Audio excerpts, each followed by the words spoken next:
What's up guys? Good morning. Welcome again for another day of my journey on becoming full-time trader. Ayun, nakita nyo naman nagmadali ako sa pag-chart ba. I am thinking na walang pasok yung hinahatid ko sa Musapa. Simulan nga natin ito. Hindi naman siya tumilit. Pagkatapos, ayun na, tumawag na siya. So, hindi tayo nakapag charting ng maayos. So yung sa BTC lang gold ako nakapag entry ng sell limit, and yun, wala pa, hindi pa tayo nakapag go through sa BTC. Okay, so work muna tayo guys, and I will let you update later sa mga kaganapan sa araw-araw ko dito sa trabaho at sa ating forex trading. So I hope you guys getting value or lesson sa ginagawa ko. But anyways, tuloy-tuloy lang. So kung ano man yung sinimulan mo, kung ano yung alam mo yan, gusto mong simulan mo na at ituloy-tuloy mo lang. And apparently pagka natuloy-tuloy mo na yan for 21 days, you'll make it to yourself as a habit. So ayun guys, I see you again later for the continuation of my day. Mag-order ako ng food para sa asawa ko kasi nagutom daw. We will breakfast. Time check, it's already 9:47. So have a good day guys, and enjoy the day. So ayan guys, nandito pa rin ako. Sabi ng ihahatid ko 10 minutes lang daw. Ngayon magkakalahating oras na ako dito. Ay hindi pa naman, mga 20 minutes. Last 10 na, wala pa rin. So tingnan muna natin yung ating charge sa MT5 sa phone ko para naman maaliw ako. Kasi wala pa hindi pa dumarating. So check muna tayo sa MT5 dito sa aking account sa phone. So ayun guys, nakikita nyo naman, magkatabi lang yan, FBS tsaka ano. So open natin yung ating chart. Ayan. So nandun pa rin yung ating so maybe this one is not yet TP and it's working. Ayan, bumaba na siya guys, nasa 5.30. We'll see the kung paano ba. Okay, ano sa palagay niyo yung direction nito guys? For me, okay, kasi halos magkapareho to ng setup ng ng BTC. So galing na siya dito, umakyat na, di ba? Now we look for sa kanyang area, kasi simula dito, di ba, simula dito sa price na to 297 at 2923, umakyat siya ng hanggang 3,000. So bumaba na siya dito, kinuha niya nito yung yung demand zone. Ayan ayan.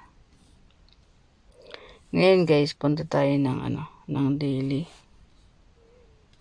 Ayan, daily. Now nakikita nyo naman yung gap, diba? Yung sell. Okay, so we will put sa daily nya. Wala yung ating so mag charting muna tayo guys. Ito yung kagandahan sa forex trading, kasi kahit saan pwede kang mag trade basta may internet ka. So makikita nyo yun, galing na siya dito sa baba and then umakyat. So you need to anticipate at least 50% ng price ng last week, kunin niya, balikan niya. Ayan siya guys. Okay. So, pwedeng balikan nyo tong gap na to dito. Tinatawag nilang fair value gap. Ayan. Dito sa side na to. So, mag-ano tayo ng ano dito. Ng buy. Pipiliin natin sa 15 minutes. Ayan, nakikita nyo yun guys. Pwedeng balikan nyo yun. Or dito sa part na to. So, we will enter i-buy. Okay. Buy. And then, ay, mali. Delete na natin tong buy limit isa. So, ang gawin natin, we will set ESL dito lang below. Okay. And then, our TP dito sa ito lang SL. So, dito lang tayo sa TP 10. So, tawagan ko na yung aking misis guys. Ilagyan lang natin to ng TP tsaka SL. Okay. So, ayan na guys. Okay, meron tayong buy limit na nakaano dyan. So, whatever the price may go, meron tayong nakabang. So, edit. Mamaya na tayo guys sa ano, sa tawag dito. Sa gold. Okay, tawagan ko muna yung aking asawa. See you again later guys. So ayun guys, kakatapos lang natin mag-drop ng isang amo. So pabalik na ako ng bahay.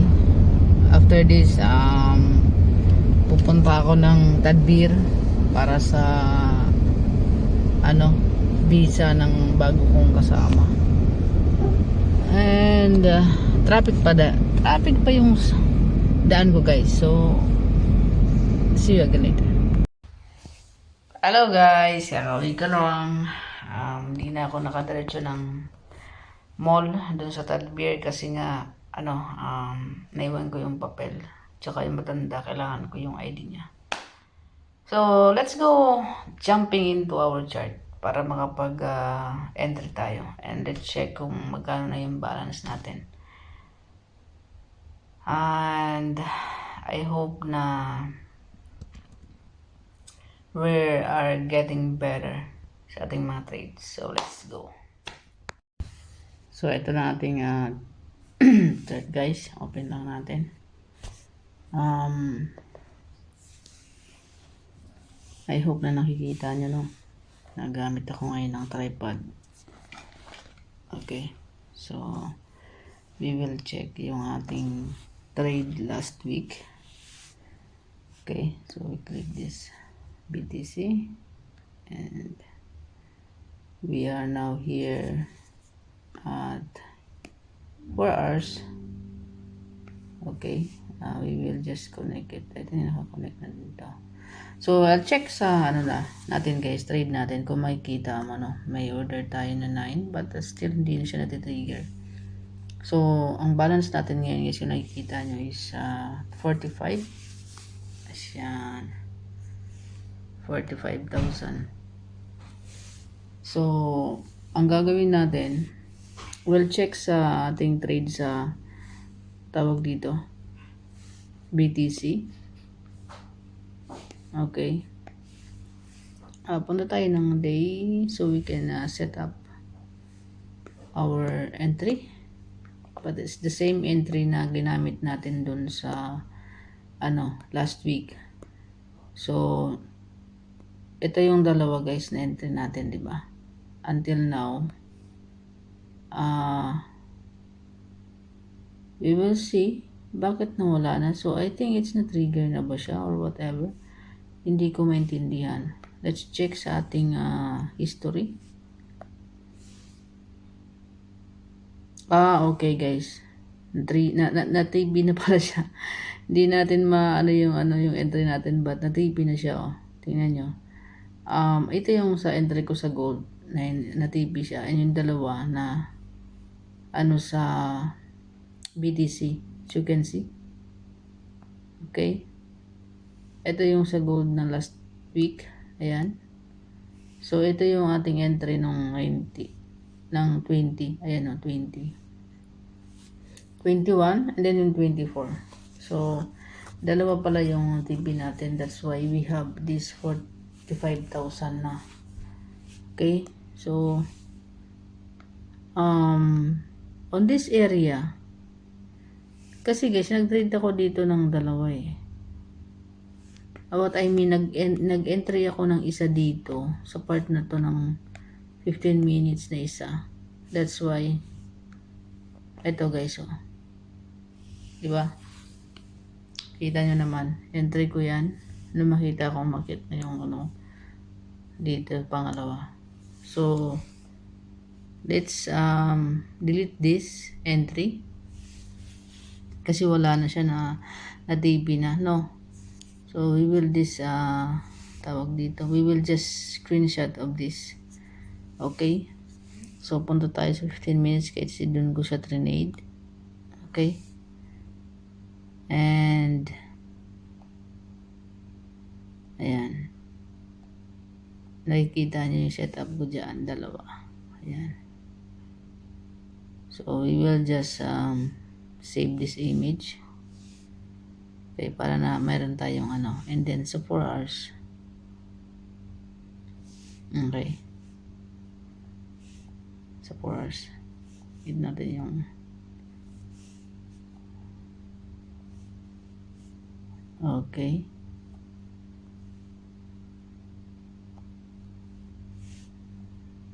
Ayan, sisave lang din natin to. So that we have reference.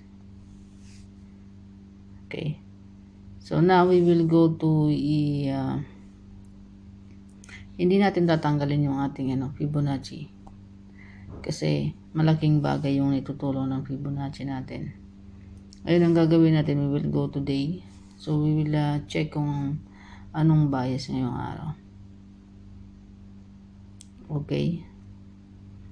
So as you can see, bumaba lang ng konti yung market dito and then umakyat uli and there's no indicating na malakas yung sellers kasi nga tingnan nyo guys, walang weak. Now, they are resisting here on this price pero nasa taas na siya ng 50%. So now, what will I do is I will go to 15 minutes. No, 4 hours muna. Okay, this is the 4 hours. So now, what we will do is we look on this 38 in 38.2% area. Okay, sa 15 minutes.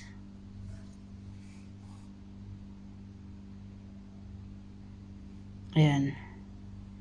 So sa 15 minutes, we will look an entry on 38% because as you can see, nasa taas na siya ng opening price. Okay? And we are on Tokyo session. We anticipate for the London session na mag-retrace siya dito sa opening session ng Tokyo. Ayan, kita nyo, no? Okay? So what we will do is we delete this one and this one and then we will take this one. Okay, or we can delete that one, we can take another one. Okay,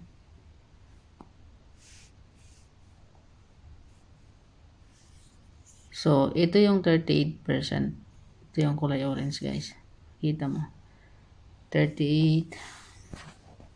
I hope you can see 38. Close natin to. Ayan, 38.2%. So we will go here. Okay.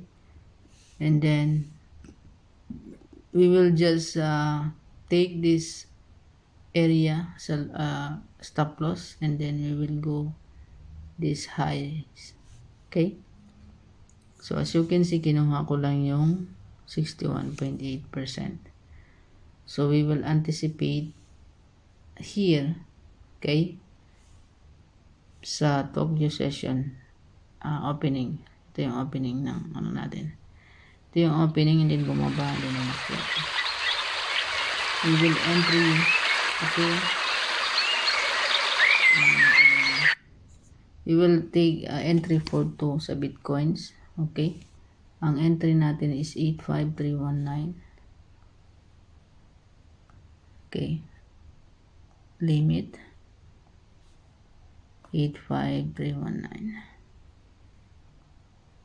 Mali. 319 0.75.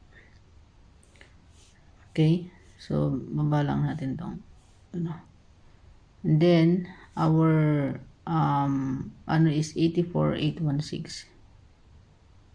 84,816. Okay. So, ang TP naman natin is 87,627.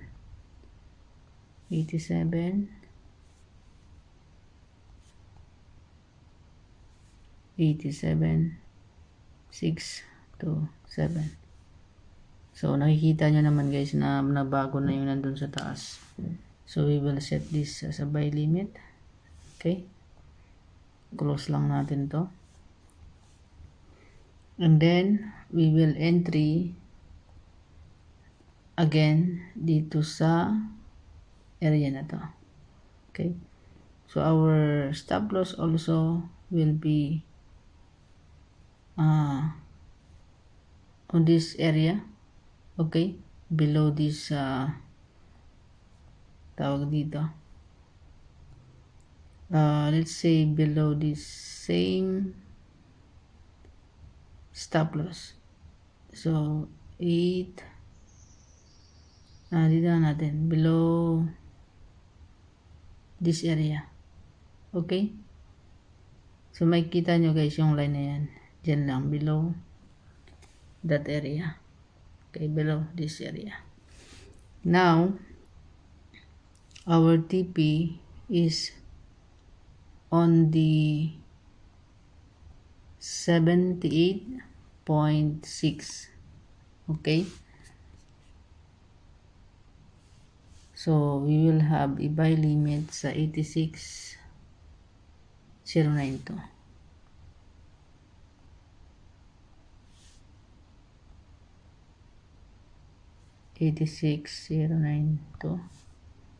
.68. I-check lang natin yan guys kung lalabas pa yung same ano sa ano. So, hindi siya lumabas siya guys. Nakikita nyo. Lumabas yung exact stop loss, and then the TP is itself nandun lang. Ang gagawin natin, drag lang natin siya pataas. Hindi siya pwedeng i-drag pataas guys. So, ang gagawin natin is ita-type natin to 89,260.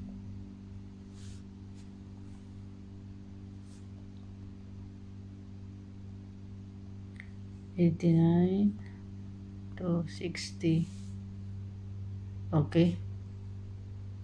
So, we will see if nagtugma na siya. Ayun na siya. Sa taas. So, we will buy limit this area.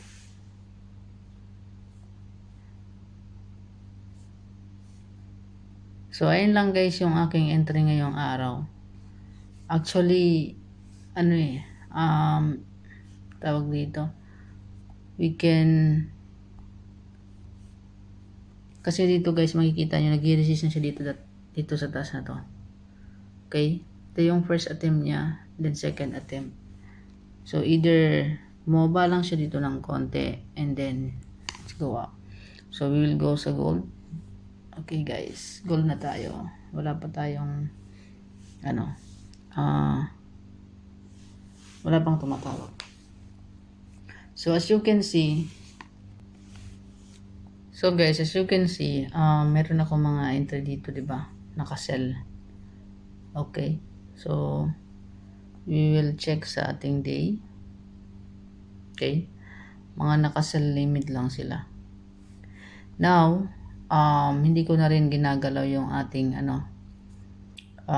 tawag dito, Fibonacci tool, retracement. Okay? So, ang gagawin natin, kasi meron ako naka-plot dito kaninang umaga.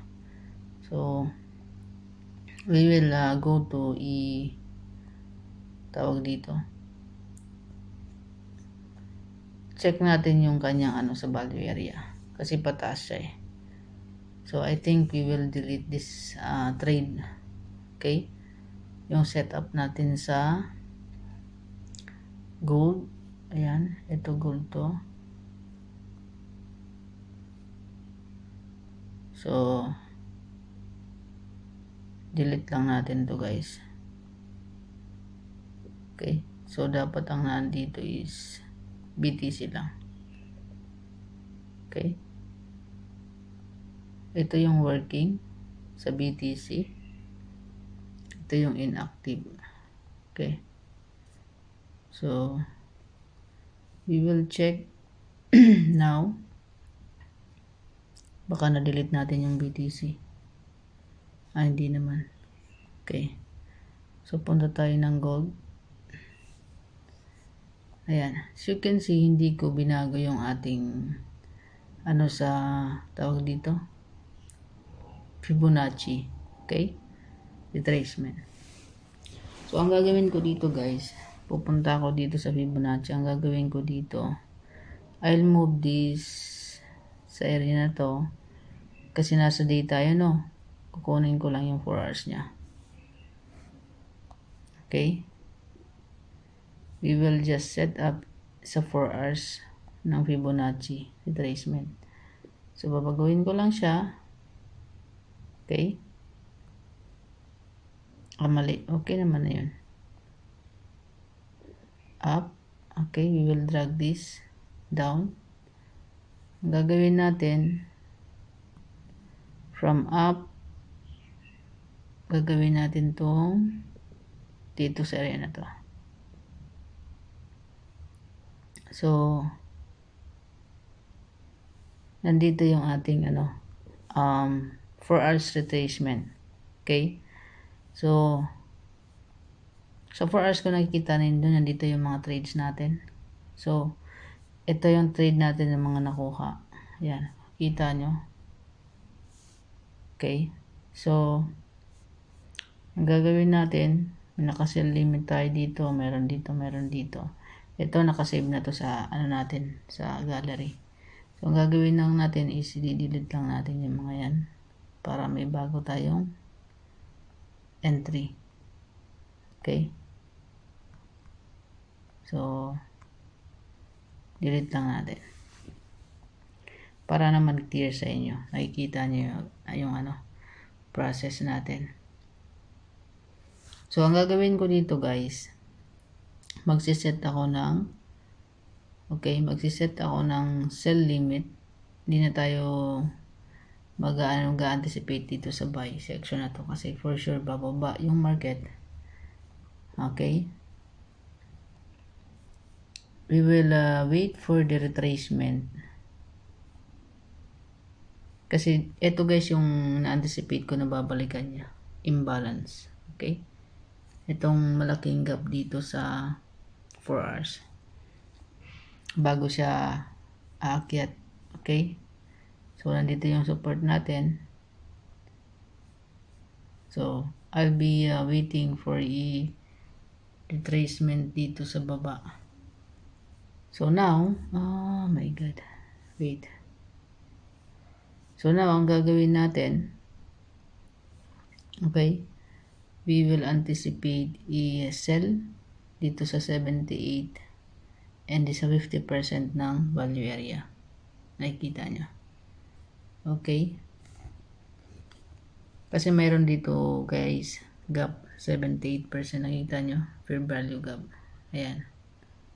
So, it is possible na balikan niya tong area na to and then bago siya bababa. Okay, nandito yung opening price. Okay. Punta tayo sa 1 hour. Okay guys, tingnan nyo guys yung ating So, there's a possibility na kunin niya itong value area na yan. 50 hanggang 78% before siya totally bababa. Okay?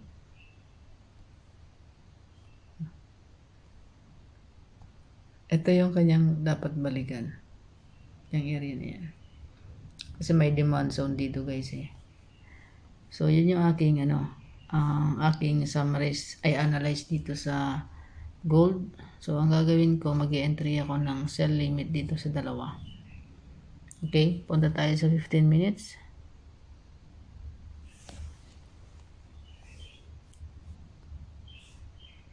Mahaba talaga to guys yung ating video pagka ganito kasi nga alam nyo na. So, I will sell first si dito sa 78. Then our stop loss is above this high lang. Okay? Above this high. Ito yung entry natin. 78. Ito yung lang ang ano natin.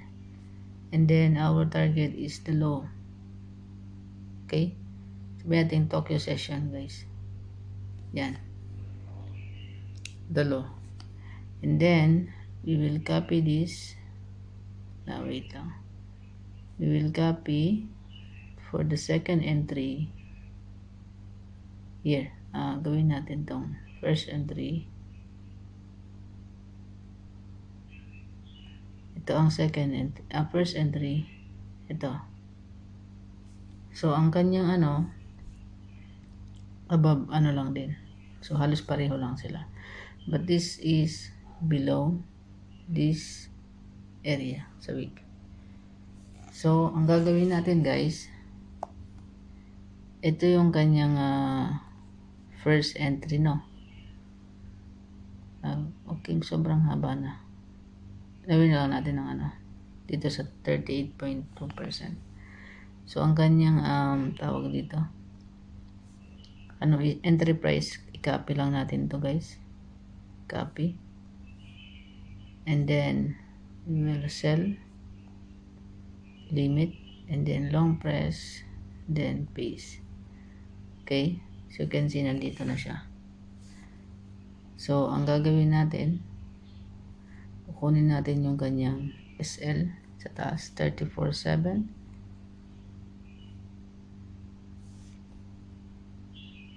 $93. Okay? 47.93.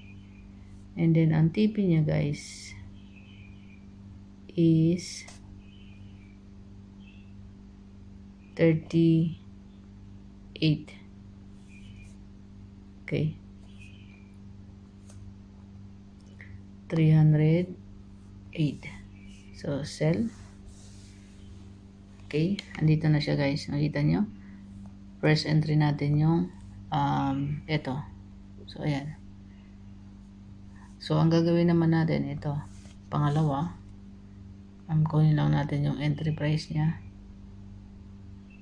Copy. I-lock natin para hindi siya magalaw. Okay. So, sell again. Limit. Paste. Okay. So, babalikan natin yung kanyang SL. 3047. 93. 47.93. And then yung kanyang TP is 3018.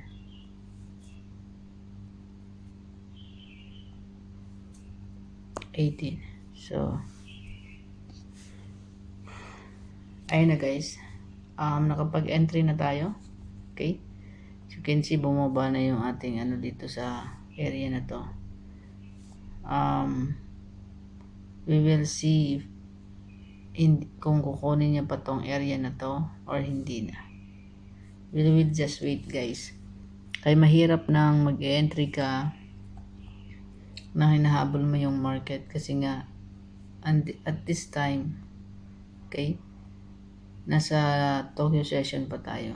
So, either bumaba yan, umakyat, alam nyo na, at least may entry na tayo nakalagay. So, wala tayong active position. So, nakikita nyo, walang active. Ang balance natin is 45,000. So, I will update you guys later sa ating entry kung ano nang nangyari. Trabaho muna tayo. Have a safe day. Have a good day.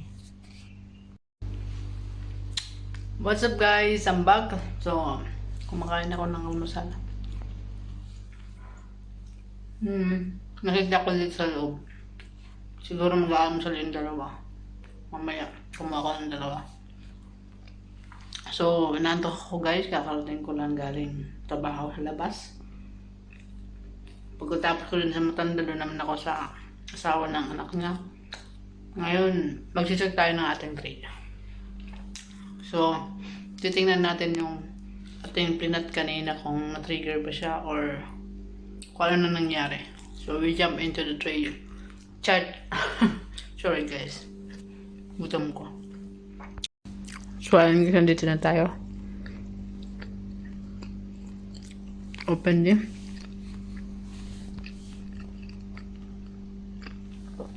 Mag-charting tayo habang kumakain. So, go to BTC. Okay.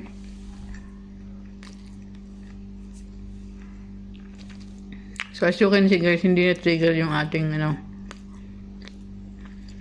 buy limit na. Ngayon, we will lose a day. So, ayan. Dapat pala kanina nag-enter na tayo dun sa 50%. But anyways, hindi natin babaguhin yung yung ating plot today. But we will enter kasi today is Monday. So, there's a probability na matake yan. But we will find a entry for today. If we can. But if there's no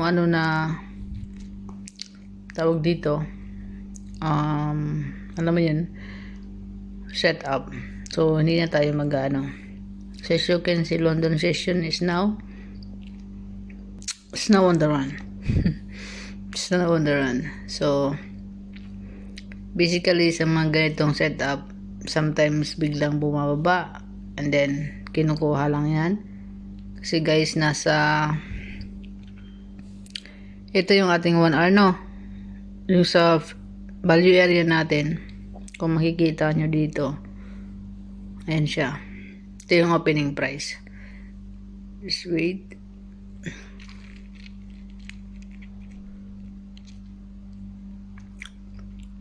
Iusog natin to ng konti para naman nakikita nyo. Okay, so hindi pala natin ito na bago. Sorry guys, mali yung setup natin kanina. So, ayan siya.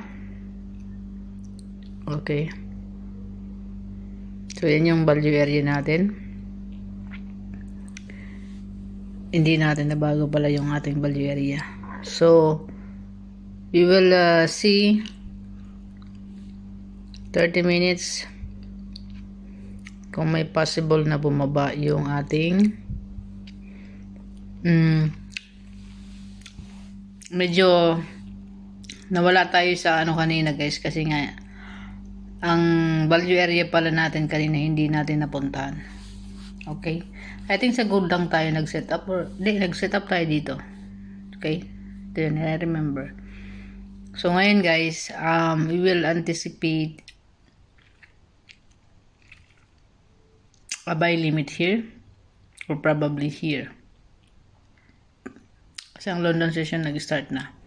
So it can be pushed down kasi bumababa talaga yan, binabalikan yung opening area. Now, we will check sa gold. As you can see, wala tayong trade, di ba? Hindi tayo nag-trade. Kasi nga, pag hindi na-trigger yung ating setup, di ba? Kaya it's okay lang. So here, we almost trigger our setup. Diba? So, we will just leave it here like that. Okay, wala tayong ibang gagawin ngayong araw. We will leave that. Hindi natin gagalawin. So, ito naman sa aking MT5, papakita ko sa inyo.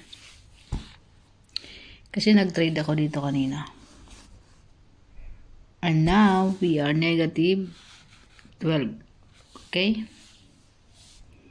So, here, sa daily, we can see that the price go up. Kinuha niya na tong week. Diba? So, mag-sell entry ako guys until nasa 15 minutes tayo, no? Magsisell ako. Okay? And then, our SL is on the top of the swing high. And then, my TP is here at this area. Okay? So, sakto natin 10. Yan. That's my entry. Yung araw sa aking MT5. And then, sa gold naman, pupunta tayo sa gold. Okay. Meron tayong running profit, I think, sa gold. Yes, dalawa. Okay. Now, we almost take the TP. So, I think for me, pag mga ganitong ano na guys, kinukuha ko yung isang running profit. Okay, kasi for sure this will be area, kasi kinuha niya na yung 50% ng value area. Kita nyo naman, nasa tayo, bearish trend na. So for me, I will close this position. Okay? So, kung satisfied ka na sa mo, pwede mo na siyang i-close. Now, okay, we will,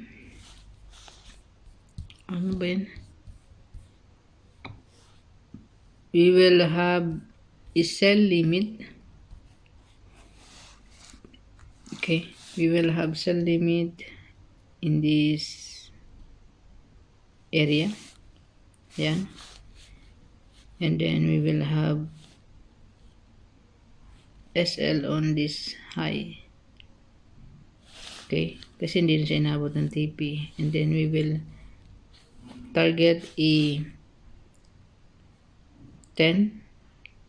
Okay, on this area too.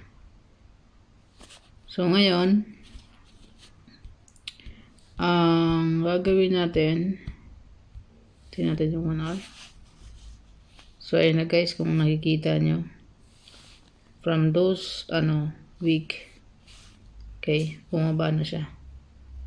So, I will be closing this one too. Okay. So, we have only this entry. Okay.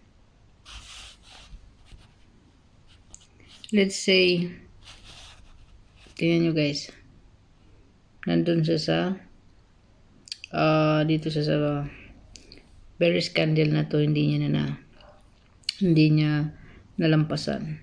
Okay. So for me, I will anticipate is sell, kasi nga kinuha niya na yung 50% ng value area. Ay, nakikita nyo, ito yung value area natin, square. Okay, ito. So I'll one entry sa 15 minutes. Okay, and then I will put my stop loss above this area, and my TP is from this area. Sobrang hindi lang tayo kasi 5 yun, nasa 10 lang tayo TP. Okay, So ayun guys, we are now not negative, we are 3 tawag dito dollar ahead. So yun lang guys yung aking araw na trade.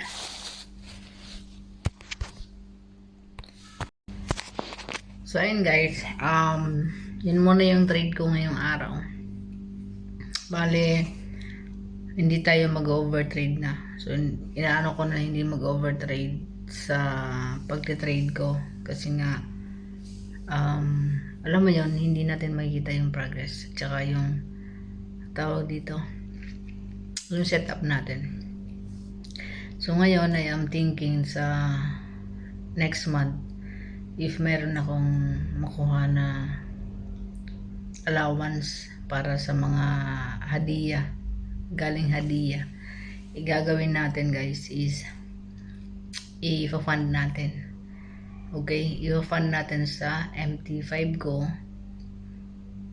But we will make sure na hindi natin ilalagay sa ating phone. Kasi for me, nadidistract ako pagka nasa phone siya habang nagtatrabaho. Kasi pagka once na, alam mo yun, nasa labas ka, open mo yung application, siyempre mag-check ka. So, it's better na we take is part-time na pagka nagtrabaho tayo, we will just live at home. So, for me, I will, iiwan na lang sa tab kasi meron naman akong open application sa tab. Nakita yung FBS at MT5. So, yung trading view, pwede natin yung i-copy ko anong setup sa trading view. I-set up na lang natin sa MT5.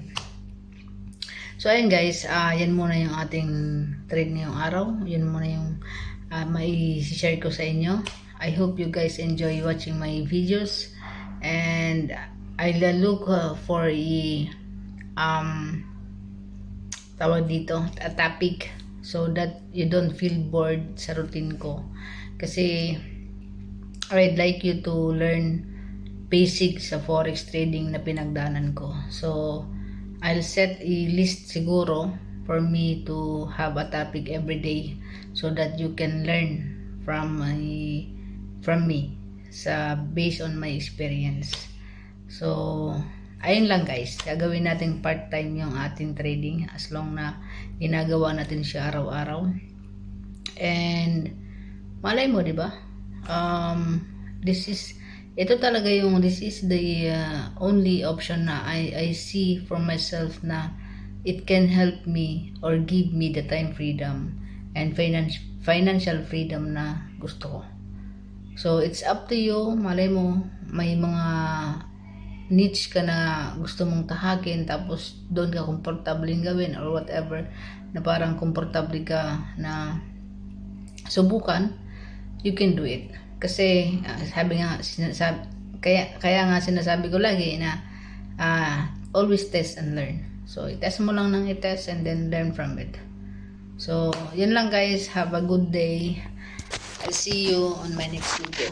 God bless.